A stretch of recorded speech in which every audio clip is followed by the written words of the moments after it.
मैंने बात नीयत की है, नीयत की।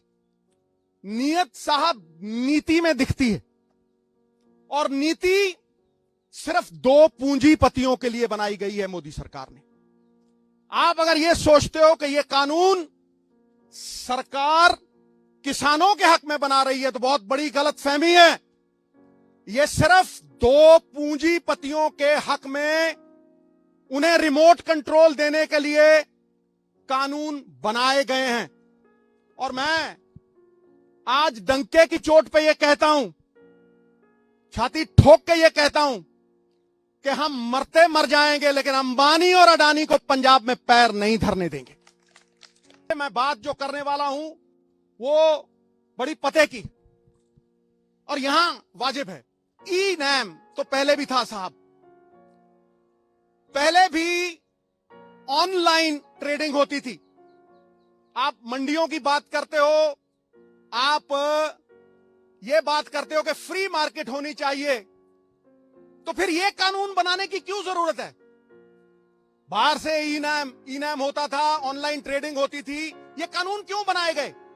ये कानून इसलिए बनाए गए कि पंजाब के किसान के कानूनी अख्तियार, कानूनी अधिकार पूरी तरह से छीन लिए जाएं। मैंने आज तक कोई ऐसा कानून नहीं देखा जो किसान को कोर्ट में जाने से रोकता है।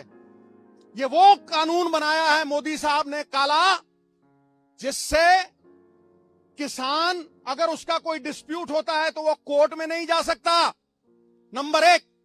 नंबर दो, वो एसडीएम के पास जाएगा या वो डीसी के पास जाएगा, जिसका कंट्रोल सेंटर की सरकार के पास होगा। और ये चुने हुए नुमाइंदे, ये रेस जिताने वाले घोड़े, दर्शनी घोड़े बना दिए जाएंगे। इन चुने हुए नुमाइंदों को नकारा कर दिया जाएगा। ये मैंने देशों में सुना था कि एक दो कंपनियां मोनोपोली बनाती हैं, और वो मोनोपोली बना के, जैसे ईस्ट इंडिया कंपनी राज किया करती थी, वो मोनोपोली बना के राज करती हैं। ये वही हो रहा है। ये रिमोट कंट्रोल ये गोरे अंग्रेजों के हाथ में नहीं, ये काले अंग्रेजों के हाथ में दिया जा रहा है। और ईस्ट इंडिया कंपनी की तरह ये पूरे का पूरा कंट्रोल हमें कठपुतलियां बनाने के लिए अंबानी और अडानी के हाथ में देने की ये साजिश है। उसका प्रमाण है 17 लाख करोड़ रुपए के एनपीए हैं, बैंकों को लुटा दिया। 17 लाख करोड़ रुपए के एनपीए आपने सारे बैंक लुटा दिए, किसी एक पे कार्रवाई हुई? पिछले से पिछले साल 5 लाख करोड़ रुपया आपने टैक्सों का छोड़ा। इन बड़े बड़े कॉरपोरेट्स को वो जब पैसे छोड़ते हो टैक्सों के 5-5 लाख करोड़ रुपए, तो आप कहते हो इंसेंटिव, और गरीब किसान को अगर 4 पैसे देते हो तो उसको कहते हो सब्सिडी। वाह वाह, 17 लाख करोड़ के एनपीए।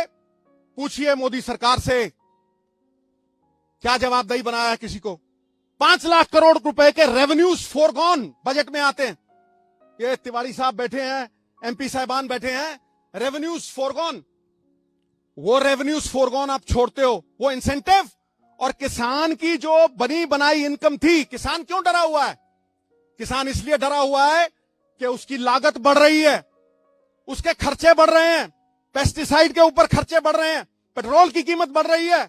लेकिन जो उसकी अशोर्ड इनकम थी, आज मोदी सरकार वो अशोर्ड इनकम को छीन रही है। पॉइंट नंबर 2, ये पहला था। Point number 2, this is an attack on the federal structure of India. ये हमारे संघीय ढांचे के ऊपर एक अटैक है। It impinges and impedes on the spirit of the constitution. ये कॉन्स्टिट्यूशन की स्पिरिट पे, हमारी आत्मा पे ये आघात है। हर स्टेट के अलग अलग मसले हैं, हर एक स्टेट के अलग अलग मसले हैं साहब। इसीलिए उन अलग अलग मसलों को सुलझाने के लिए वहां की सरकारों का चयन होता है। ये कहां का इंसाफ है कि एक चीफ मिनिस्टर और उसके सारे चुने हुए नुमाइंदे, ऑपोजिशन वगैरह सारी इकट्ठी, तुम एक स्टेट के चुने हुए नुमाइंदों की आवाज को दबा रहे हो, और उसके 70% किसान उनकी आवाज को दबा रहे हो। It is an attack on our federal structure. Federal structure पे ये जो अटैक है, इसके बारे में मैं पूरी तरह से पुरजोर विरोध करता हूं। और प्रियम्बल में एक वर्ड आता है फ्रेटर्निटी। फ्रेटर्निटी का क्या मतलब है? फ्रेटर्निटी का मतलब है कि हम आपसी भाईचारे में बंधे हुए हैं, हम पारिवारिक सांझ में बंधे हुए हैं, और वो यूनिटी इन डाइवर्सिटी। हमारी भाषाएं अलग हैं, हमारी भाषाएं अलग हैं, हमारा कल्चर अलग है, लेकिन फिर भी हम एक हैं। तो जब हम अपने स्टेट की बात बुलंद कर रहे हैं या किसी इंडिविजुअल किसान की बात बुलंद कर रहे हैं, हम किसान के साथ साथ हम संविधान के पक्ष में लड़ाई लड़ रहे हैं। हम आज संविधान के पक्ष में खड़े हैं, अपने फेडरल स्ट्रक्चर के पक्ष में खड़े हैं। एकता तो जेल की भी होती है, लेकिन साहब ये जेल की एकता नहीं है, ये आपसी भाईचारे की, हिंदुस्तान की एकता है। ये यूनिटी इन डाइवर्सिटी है, और वो संजीदगी से लेने वाली बात है। जो लोग, और मैं प्राइम मिनिस्टर साहब को कह रहा हूं, जो लोग वन नेशन वन मार्केट की बात करते हैं, वो पंजाब के चुने हुए नुमाइंदों की और एक चीफ मिनिस्टर की आवाज को दबा रहे हैं और कुचल रहे हैं। यह हम कभी बर्दाश्त नहीं करेंगे।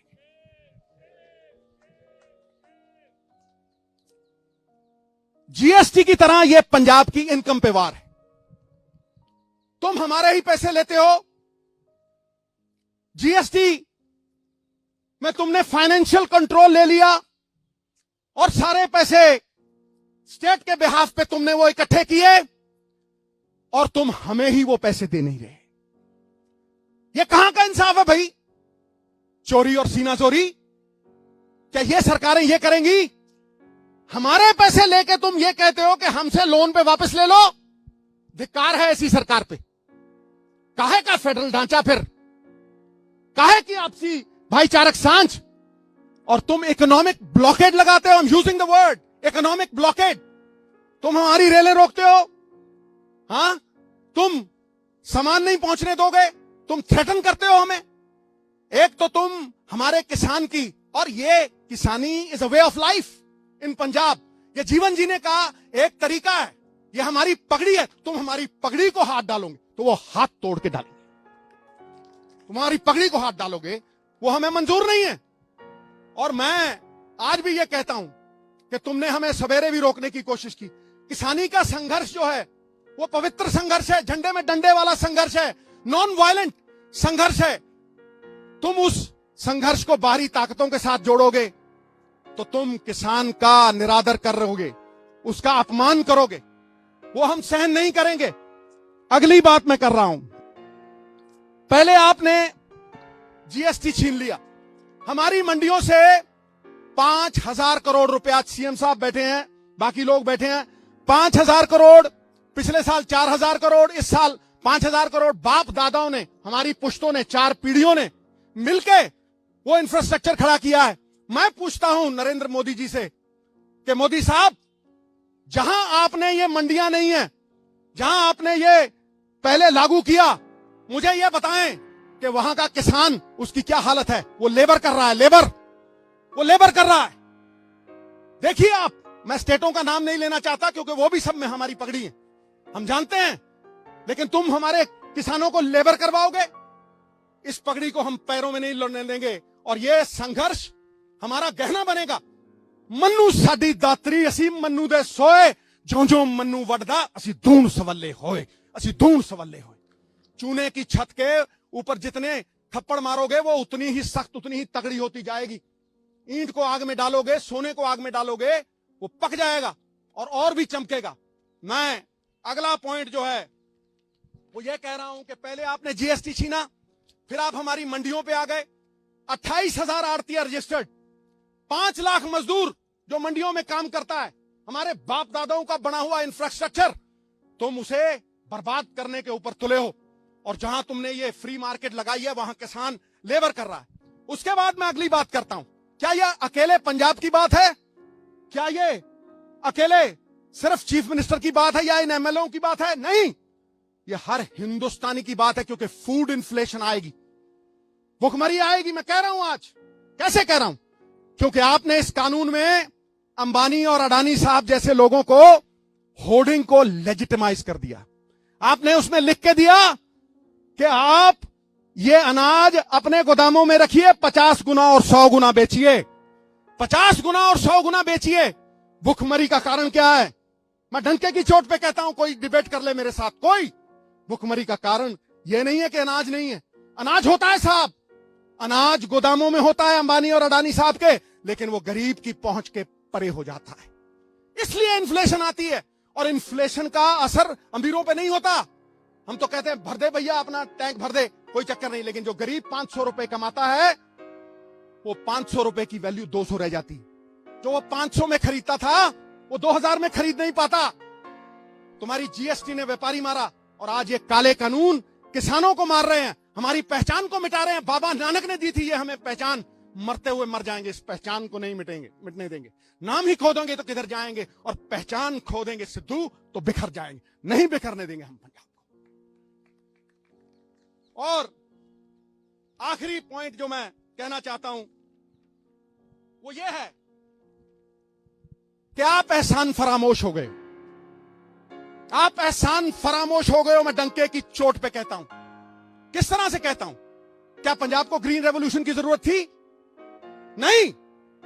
पंजाब ने पूरे देश का पेट भरा, 2% लोगों ने 67% लोगों का पेट भरा। फिर तुमने गरीब को अन्न कैसे दिया? सस्ती MSP Punjab, Haryana, western UP से उठा के आपने 80 करोड़ लोगों का पेट भरा, और उसी को पीडीएस द्वारा उन्हें सप्लाई किया। पेट्रोल 6 रुपए का था 92 में, 78 का हो गया, और किसान की एमएसपी 3 गुना बढ़ी, वो 12 गुना, 17 गुना, और ये 3 गुना। कॉर्पोरेटों में जो काम करते हैं 1,000 गुना उनकी तनख्वाह बढ़ गई, और 1982 से लेके किसान की एमएसपी सिर्फ 15 गुना। ये कहां का इंसाफ है? ये किस तरह हम बयां करें? चाहे मंडी एमएसपी मॉडल हो या दूसरा, पहले केंद्र ने हमें इस्तेमाल किया और फिर यूज एंड थ्रो वाली पॉलिसी करके इन्होंने हमें फेंक दिया। ये 3 पॉइंट मेरे इस केंद्र की सरकार को कहीं भी किसी को भी भेज दें और बहस कर लें, खुलेआम जहां बुलाएंगे मैं आऊंगा। यदि हार गया, राजनीति सदा के लिए छोड़ दूंगा, सदा के लिए। मैं डंके की चोट पे कहता हूं। उन्हें यह फिक्र है, आखिर में ये मैं शेयर करके फिर सीएम साहब के हवाले स्टेज करता हूं। उन्हें यह फिक्र है हरदम, नई तर्जे जफा क्या है? तर्जे जफा होती है जुल्म। उन्हें यह फिक्र है हरदम, नई तर्जे जफा क्या है? हमें भी शौक है देखें सितम की इंतहा क्या है, हमें भी शौक है देखें सितम की इंतहा क्या है। गुनाहगारों में शामिल हैं वो लोग जिन्होंने ग्रीन रेवोल्यूशन, व्हाइट रेवोल्यूशन अशरिन की। गुनाहगारों में शामिल हैं, गुनाहों से नहीं वाकिफ। अरे सितम करते हैं वो, खुदा जाने खता क्या है। बात खत्म।